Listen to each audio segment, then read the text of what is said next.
അസ്സലാമു അലൈക്കും. 77ാമത്തെ സ്വാതന്ത്ര്യത്തിലേക്കാണ് നാം കാലുവെക്കുന്നത്. ഇന്ത്യ നമ്മുടെ രാജ്യമാണ്.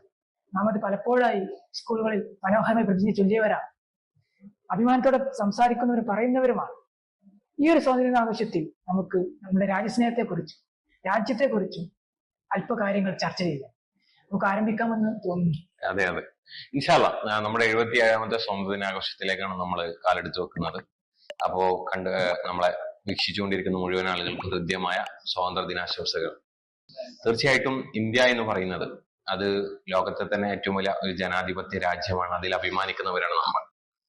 ഏതൊരു മനുഷ്യന്റെയും പ്രകൃതിയിൽപ്പെട്ട ഒരു കാര്യമാണ് താൻ ജനിച്ച നാടിനോടുള്ള സ്നേഹം, അല്ലെങ്കിൽ ആ രാജ്യത്തോടുള്ള സ്നേഹം എന്നുള്ളത് മനുഷ്യന്റെ പ്രകൃതിയിൽ നിന്ന് വേർപ്പെടുത്താൻ പറ്റാത്ത ഒന്നാണ്. അപ്പോൾ മുഹമ്മദ് നബി സല്ലല്ലാഹു അലൈഹി വസല്ലമ മക്ക വിടുന്ന രംഗം നമുക്ക് ചരിത്രത്തിൽ കാണാം. മക്ക വിട്ട് മദീനയിലേക്ക് അദ്ദേഹം ഹിജ്റ പോവുകയാണ്. ആ സന്ദർഭത്തിൽ അദ്ദേഹം മക്കയിലേക്ക് തിരിഞ്ഞു നിന്ന് വളരെ വൈകാരികമായി നടത്തുന്ന ഒരു സംസാരം നമുക്ക് ഹദീസുകളിൽ രേഖപ്പെടുത്തപ്പെട്ടതായിട്ട് കാണാം. അത് റസൂൽ സല്ലല്ലാഹു അലൈഹി വസല്ലമ പറയുന്നത്, മക്ക, ഞാൻ നിന്നെ സ്നേഹിക്കുന്നു, നിന്റെ നാട്ടുകാരെന്നെ പുറത്താക്കിയിട്ടില്ലായിരുന്നെങ്കിൽ ഞാൻ എന്ത് ചെയ്യില്ല, നിന്നെ വിട്ടു പോകുമായിരുന്നില്ല എന്നുള്ളതാണ്. അപ്പൊ തീർച്ചയായും സ്വന്തം ജനിച്ച നാട്, അതിനു ചുറ്റുമുള്ള മനുഷ്യർ, ആ നാടിനും ആ മനുഷ്യർക്കും ഗുണപരമായ അല്ലെങ്കിൽ അവർക്ക് നന്മയുള്ള അവരുടെ പുരോഗതിക്ക് വേണ്ടുന്ന പ്രവർത്തനങ്ങൾ ഏർപ്പെടുക എന്നത് വിശ്വാസി എന്ന നിലക്ക് ഓരോ മുസ്ലിമിന്റെയും ബാധ്യത കൂടിയാണ്. തീർച്ചയായിട്ടും ഇന്ത്യയെ നമ്മൾ സ്നേഹിക്കുന്നു, ഇന്ത്യയുടെ രാഷ്ട്ര പുരോഗതിക്ക് വേണ്ട പ്രവർത്തനങ്ങളിൽ നമ്മൾ ഏർപ്പെട്ടുകൊണ്ടിരിക്കുന്നുണ്ട്. തീർച്ചയായിട്ടും. അപ്പോൾ എന്തായിരുന്നാലും ഈ സ്വാതന്ത്ര്യ ദിനാഘോഷത്തിൽ നമുക്ക് സംസാരിക്കാനുള്ളത് ഇന്ത്യ എന്ന് പറയുന്ന ആശയത്തെ കുറിച്ചാണ്. ഇന്ത്യ എന്ന് പറയുന്ന ആശയം എന്ന് പറഞ്ഞാൽ അത് വൈവിധ്യങ്ങളുടേതാണ്. വൈവിധ്യം എന്ന് പറയുമ്പോൾ നാനാജാതി മതസ്ഥർ, നാനാജാതി ഭാഷ സംസാരിക്കുന്നവർ, സംസ്കാരങ്ങളുള്ളവർ, ഇങ്ങനെ ഒരുപാട് വൈവിധ്യങ്ങൾ ചേർന്നതാണ് ഇന്ത്യ എന്ന് പറയുന്നത്. ഈ ബഹുസ്വരതയെ ഉൾക്കൊള്ളുന്ന സന്ദേശങ്ങളാണ് സത്യത്തിൽ ഈ ഒരു സ്വാതന്ത്ര്യ ദിനാഘോഷത്തിൽ നമ്മൾ കൂടുതലായിക്കൊണ്ട് പ്രചരിപ്പിക്കേണ്ടതും പരസ്പരം സംസാരിക്കേണ്ടതും എന്നാണ് മനസ്സിലാകുന്നത്. ഒരുപാട് വൈവിധ്യങ്ങൾ ഉണ്ടെന്നൊക്കെ പറഞ്ഞു.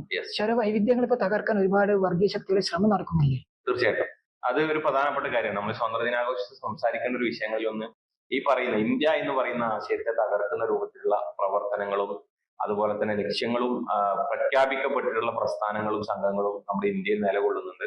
പ്രത്യേകിച്ച് നമ്മുടെ ആ ഭരണം പോലും ആ രൂപത്തിൽ അത്തരം തലച്ചോറുകളാണ് പ്രവർത്തിച്ചുകൊണ്ടിരിക്കുന്നത് എന്നുള്ളത് വളരെ ഖേദകരമായ ഒരു അവസ്ഥയാണ്.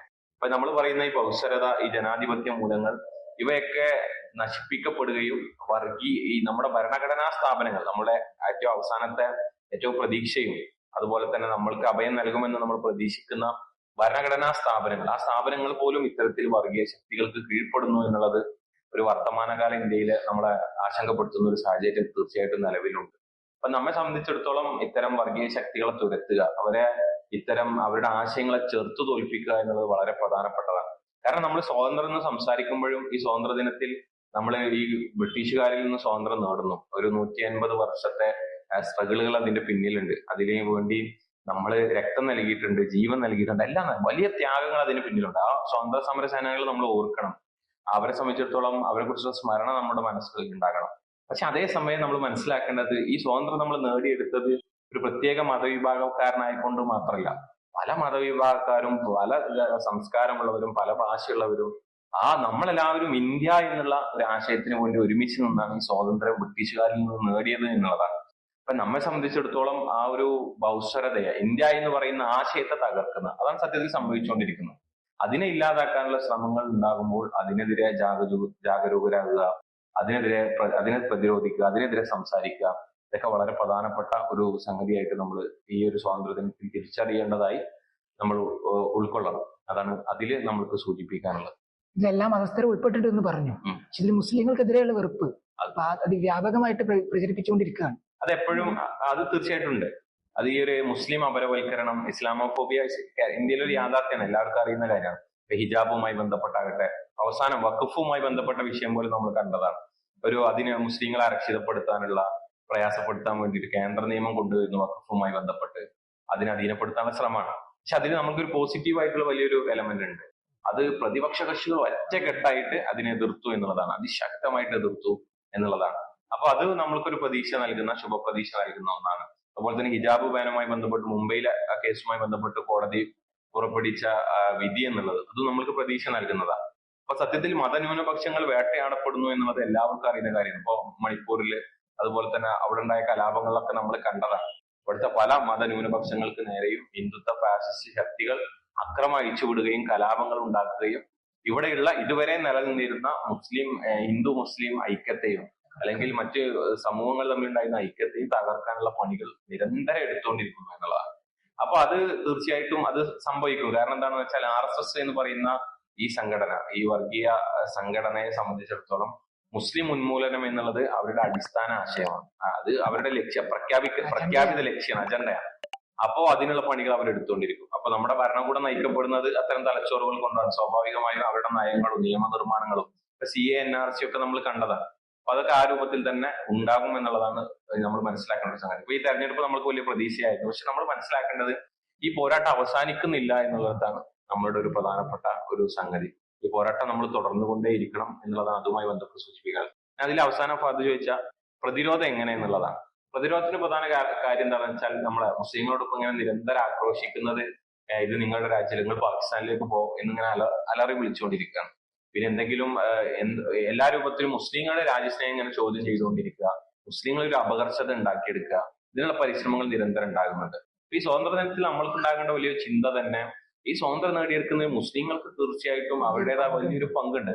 ഇപ്പൊ 1852 ഒന്നാം സ്വാതന്ത്ര്യ സമരം ഉണ്ടാകുന്നത്. ഈ ഒന്നാം സ്വാതന്ത്ര്യ സമരത്തിന് മുന്നിലുണ്ടായിരുന്ന വ്യക്തികളെ നമ്മൾ പരിശോധിക്കുക. ആരൊക്കെയാണ് ആ വ്യക്തികളിൽ നമുക്ക് കാണാൻ സാധിക്കുന്നത്? ഒന്ന് ബീഗം ഹസ്രത്ത് മഹൽ, ഖാൻ ബഹദൂർ ഖാൻ, അതുപോലെ തന്നെ മൗലവി ലിയാഖത്ത് അലി, മൗലവി അഹമ്മദുല്ലാ ഷാ, ബഹദൂർ ഷാ സഫർ. അപ്പോ സത്യം പറഞ്ഞ ജനസംഖ്യാനുപാതത്തിൽ നമ്മൾ എടുത്തു നോക്കിയാൽ വേറെ ആരും നൽകാത്തത്ര മുസ്ലിങ്ങൾ ചോര നൽകിയിട്ടുണ്ട് ഈ സ്വാതന്ത്ര്യ സമരത്തിന് വേണ്ടിയിട്ട്. സത്യത്തിൽ മുസ്ലിങ്ങളുടെ പിന്നോക്കാവസ്ഥക്കുള്ള ഒരു കാരണം എന്താണെന്ന് ചോദിച്ചാൽ ഇത്തരത്തിൽ ഈ കൊളോണിയൽ ശക്തിക്കെതിരെ, അത് ഈ ബ്രിട്ടീഷുകാർക്കെതിരെ മാത്രമല്ല, നമ്മുടെ കേരളീയ പരിസരത്ത് നമ്മൾ മനസ്സിലാക്കേണ്ട ഒരു കാര്യം, ഈ പറയുന്ന പോർച്ചുഗീസുകാർക്കെതിരെ എത്ര കാലമാണ് ഇവിടെയുള്ള കുഞ്ഞാലി മരക്കാന്മാരുടെ നേതൃത്വത്തിൽ നമ്മൾ പോരാടിയത്. അപ്പോ നമ്മൾക്ക് ഇവിടെ ഉണ്ടായിട്ടുള്ള ഇപ്പോ മലബാറിലെ നമ്മൾ പറയുന്ന പിന്നോക്കാവസ്ഥ, മലബാറിലെ മുസ്ലിങ്ങളുടെ, അത് ഉണ്ടായതിന്റെ ഒരു പ്രധാന കാരണം മലബാർ സ്വാതന്ത്ര്യ സമരങ്ങളാണ്. അതിലൂടെ ജീവൻ പൊലിയപ്പെടുകയും ഈ സമുദായം അനാഥമാവുകയും ചെയ്തതാണ്. അപ്പോ സത്യത്തിൽ ഈ മുസ്ലിങ്ങൾക്ക് ഉണ്ടായ പിന്നോക്കാവസ്ഥ ഈ കൊളോണിയൽ ശക്തികളെ പ്രതിരോധിച്ചത് കൊണ്ടും അവർക്കെതിരെ പോരാടിയതും കൊണ്ടായിരുന്നു എന്ന് നമുക്ക് വേണമെങ്കിൽ പറയുന്നതിൽ ഒരു തെറ്റില്ല. അപ്പൊ നമ്മൾ മനസ്സിലാക്കേണ്ട ഒരു സംഗതി, മുസ്ലിങ്ങൾ അത്രയധികം അത് നൽകിയിട്ട് ഇപ്പൊ അന്തമാൻ നിക്കോബാറിലേക്ക് ഈ ഒന്നാം സ്വാതന്ത്ര്യ സമരവുമായി ബന്ധപ്പെട്ട് നാട് കടത്തപ്പെട്ട ആളുകൾ, അതിൽ ബഹുഭൂരിഭാഗം പേരുകളും പരിശോധിച്ച് നമുക്ക് മനസ്സിലാക്കും മുസ്ലിങ്ങളാണ്. അതുപോലെ തന്നെ ഇനി നമ്മളെ സ്വാതന്ത്ര്യ സമരത്തിന്റെ ചരിത്രം, ദേശീയ പ്രസ്ഥാനം, ഖിലാഫത്ത് പ്രസ്ഥാനം, ഇതിനൊക്കെ പരിശോധിച്ചാലും അതിന് മുകളിൽ കാണുന്ന ആളുകളുടെ നാമങ്ങൾ, അതിലിപ്പോ അബുൽ കലാം ആസാദ് 35-ാം വയസ്സിൽ അദ്ദേഹം ദേശീയ പ്രസ്ഥാനത്തിന്റെ പ്രസിഡന്റാണ്. അതുപോലെ തന്നെ ഖിലാഫത്ത് പ്രസ്ഥാനത്തിന്റെ, നമ്മളിപ്പോ കേരളീയ പരിഷത്തിൽ അബ്ദുറഹ്മാൻ നിസ്സഹകരണ പ്രസ്ഥാനത്തിന്റെ അബ്ദുറഹ്മാൻ സാഹിബ്, അതുപോലെ തന്നെ ഖിലാഫത്ത് പ്രസ്ഥാനം അലി മുസ്ലിയാർ, KM മൗലവി, അങ്ങനെ സീതി സാഹിബ്, ഇ മൊയ്തു മൗലവി, അതുപോലെ തന്നെ കട്ടിലശ്ശേരി മുഹമ്മദ് മൗലവി, അങ്ങനെ എത്ര നാമങ്ങൾ, അതുപോലെ തന്നെ നമുക്ക് ഭാര്യകുന്നൻ, അങ്ങനെ എത്ര നാമങ്ങൾ നമുക്ക് സ്മരിക്കാനുണ്ട് എന്നുള്ളതാണ്. അപ്പൊ അത്രയധികം ഈ സ്വാതന്ത്ര്യ സമര പോരാട്ടത്തിൽ നമ്മൾ എന്ത് ചെയ്തിട്ടുണ്ട്, സമർപ്പിച്ചിട്ടുണ്ട് ജീവനും രക്തവും.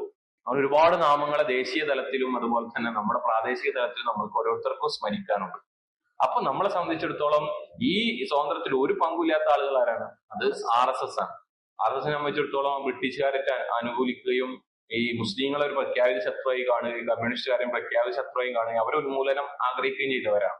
അല്ലാതെ ഈ സ്വാതന്ത്ര്യ ദിനത്തിൽ ഈ സ്വാതന്ത്ര്യം നേടുന്നതിലോ രാജ്യത്തിന്റെ പുരോഗതിയിലോ ഇന്ത്യ എന്ന് പറയുന്ന രാഷ്ട്രത്തിന്റെ സംസ്ഥാപനത്തിലോ ഇവർക്ക് യാതൊരു പങ്കുമില്ല.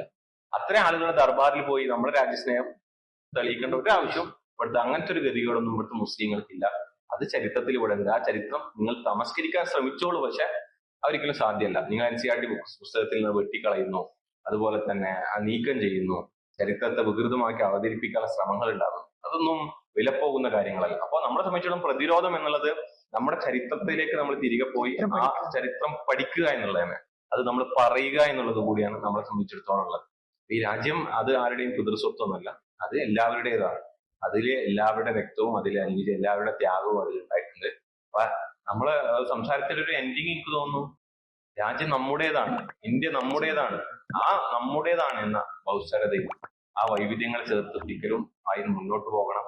വർഗീയതക്കും അതുപോലെ തന്നെ അധികാരത്തിന് വേണ്ടി, അധികാരം നിലനിർത്തുന്നതിന് വേണ്ടി ഹിന്ദു മുസ്ലിം ഐക്യത്തെ അരക്ഷിതപ്പെടുത്താനും അതിനിടയിൽ വിള്ളലുണ്ടാക്കാനും പരസ്പരം ഹിജാബിന്റെ പേരിലും പിന്നെ ലവ് ജിഹാദ് എന്തെല്ലാം ആരോപണങ്ങളാണ് നടത്തിക്കൊണ്ടിരിക്കുന്നത്. അതിനുവേണ്ടി പ്രൊപ്പഗണ്ട സിനിമകൾ ഉണ്ടാകും. അപ്പൊ ശരിയായ നല്ലൊരു പ്രതിരോധം നമ്മൾ തീർക്കുന്നില്ല എങ്കിൽ അത് നമ്മുടെ രാജ്യത്തെ തന്നെയാണ് നശിപ്പിക്കുക. അപ്പൊ അത്തരം ചില ഓർമ്മകൾ ഉണ്ടാകുക, അതുപോലെ തന്നെ ഓർമ്മപ്പെടുത്തലുകളും അതുപോലെ തയ്യാറെടുപ്പുകളും ഉണ്ടാകുക എന്നുള്ളതാണ് ഈ സ്വാതന്ത്ര്യ ദിനത്തിൽ നമുക്ക് സംഭവിക്കേണ്ട ഒരു പ്രധാന കാര്യം. തീർച്ചയായും പല കാര്യങ്ങളും പ്രതീക്ഷ നൽകുന്നതാണ്. നമ്മുടെ പോരാട്ടം അവസാനിച്ചിട്ടില്ല, ഇനിയും മുന്നോട്ട് പോകേണ്ടതുണ്ട് എന്നുള്ളതാണ് എനിക്ക് സൂചിപ്പിക്കുക. ഈ വെറുപ്പിനെ തുരത്തുക, നിർവീര്യം എന്തായിരിക്കണം ഈ കർഷകരും പ്രതിജ്ഞ, ഈ സ്വാതന്ത്ര്യത്തിന്റെ പ്രതിജ്ഞ അതാവട്ടെ. അവസാനിപ്പിക്കാമെന്നോ? അവസാനിപ്പിക്കാം. എല്ലാവർക്കും ഒരിക്കൽ കൂടി ഉന്നതമായ ഒരു സ്വാതന്ത്ര്യ സ്വാതന്ത്ര്യ ദിനാശംസ.